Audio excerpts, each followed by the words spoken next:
All right, let's go through the pros and cons of the second largest city in the Tampa area, St. Petersburg. Here we go.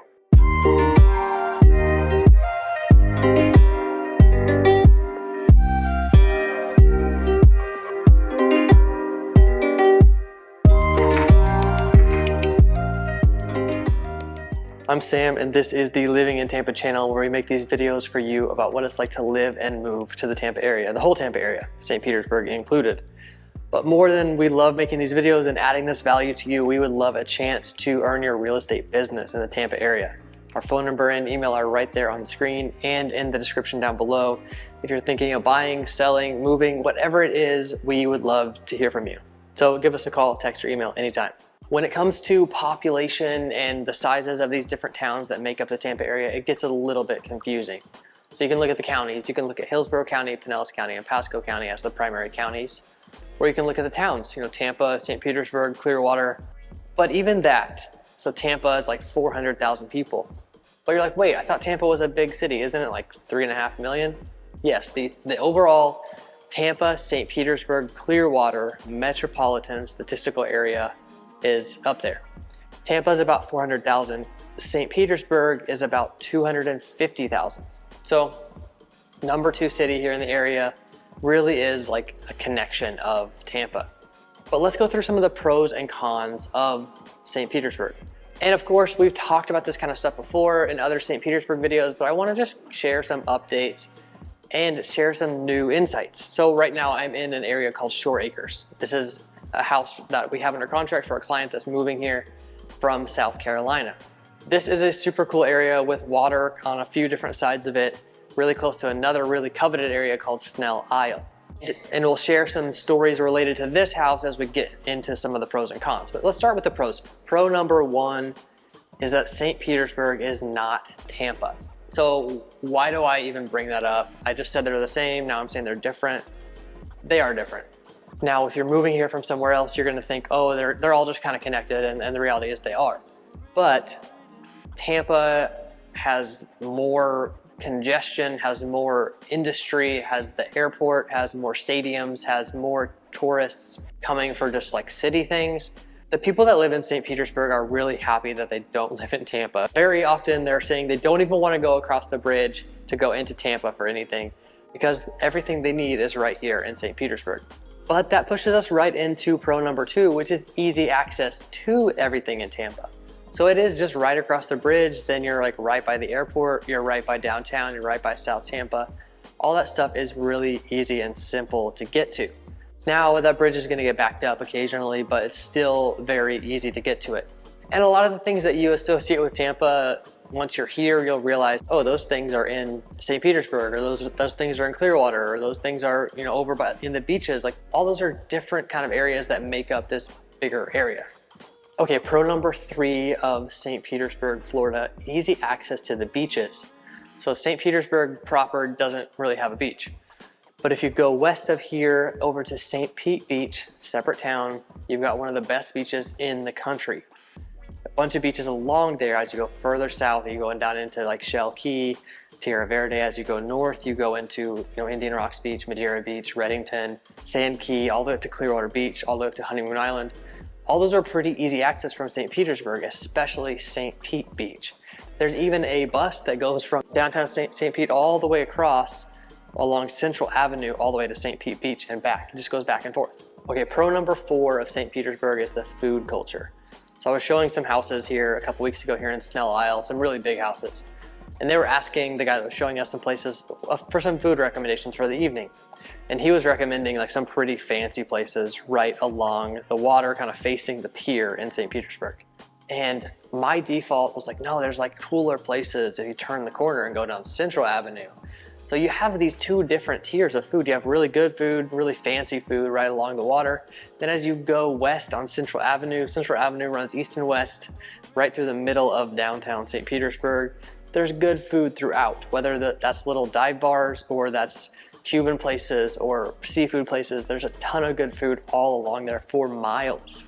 And Central Avenue is just continuing to expand west toward the beaches with these kind of like fun restaurants and bar concepts. So that's kind of my favorite thing about the food culture is you have all these different tiers of food culture Whether you want fancy seafood or you want really good acai bowls, you can get that here in St. Petersburg.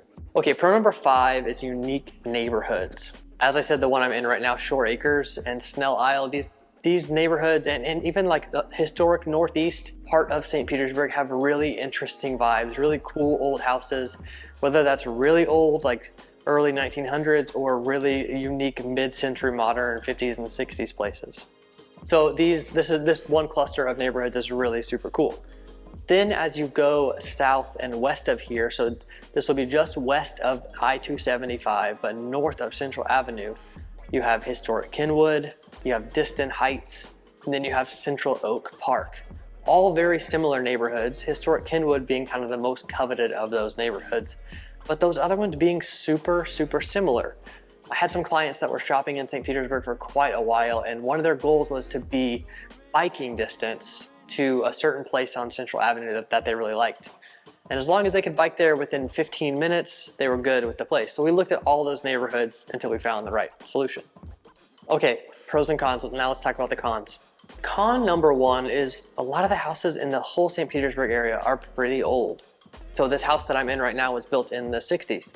Now a lot of houses that were built in this area are built out of concrete, so they're pretty durable, and houses in general are pretty durable, but you still run into little things. Of course, we did termite inspection and all kinds of different inspections. There were no signs of any kind of termite damage in this home, but there was just some wood rot at the bottom of some of the door jambs that we asked the seller to repair. They were willing to do it, no problem. But because of just how wet this area is, combined with some older construction, you're gonna run into some things like that. Of course, termites are an issue across Florida. You have subterranean termites, you have flying termites. I don't know all the differences. There's some that you tent for, there's some that you do other treatments for. It's just something you have to think about, something you have to be conscious of, not only in a wood frame house, but also in a concrete house, because there's still a lot of wood construction. The trusses in the attic, the framing in the walls inside of the concrete, still gonna be wood. So all those things are just factors you're gonna have to think about. Okay, con number 2 for St. Petersburg is it's a little floody. What do I mean? So this house right here, there was a flood claim on it in 2020.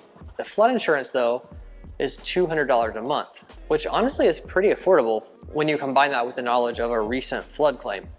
My house that I'm selling right now was built 60 years ago, 61 years ago. There's never been a flood claim. My flood insurance is $400 a month. So flood insurance doesn't always make sense.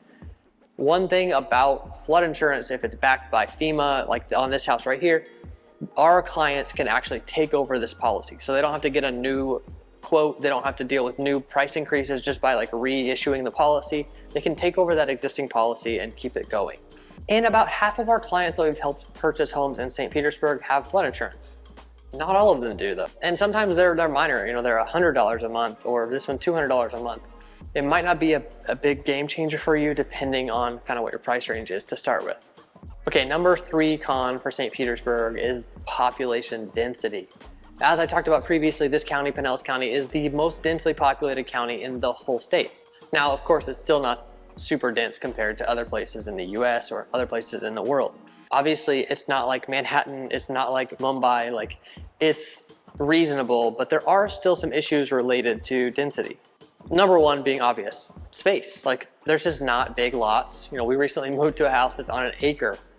Can't really do that down here without really paying, probably triple what we paid, because it's just finite, right? The land in this area is finite. This county is also surrounded by water on most sides, so it's not like it can grow. It's not like there's kind of vacant areas that they can eventually build neighborhoods like in Hillsborough County or in Pasco County. So that's why you see a lot of the new development happening in Pasco County to the north, because that's just where the land is. The other issue with this kind of density is prices.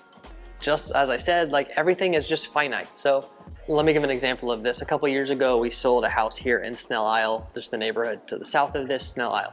Super coveted neighborhood. People really like how close it is to the water, that it has access to this really nice private school, Shorecrest.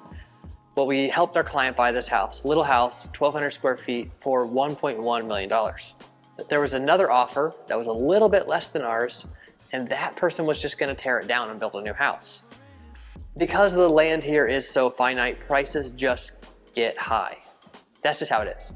So the thing is, if you want all the pros that we mentioned, you just have to stomach the price. All right, con number 4, there are a lot of up and coming areas. And when an area is up and coming, it means that it's just not that nice yet.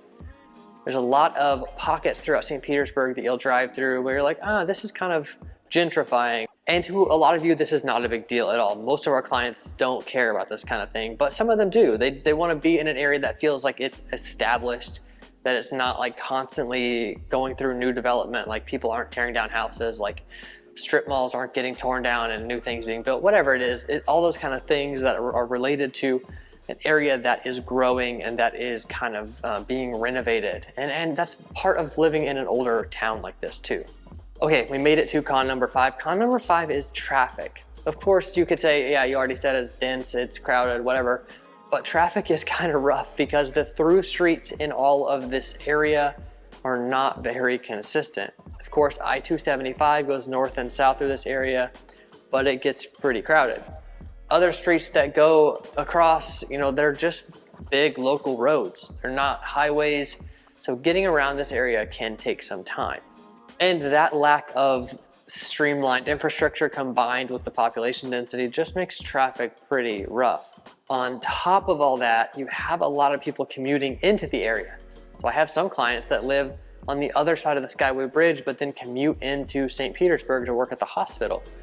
And people live to the north of the area and commute in. So this area does employ quite a bit of people. So you do have that commute traffic to deal with as well, obviously at pretty typical times. Except for my client that works at the hospital. She doesn't commute at typical times. So these are some of the pros and cons of St. Petersburg. I hope you found this helpful. I hope you found some value in it. As always, we would love a chance to earn your real estate business. Phone number and email are right there on the screen and in the description down below. Thanks for coming by.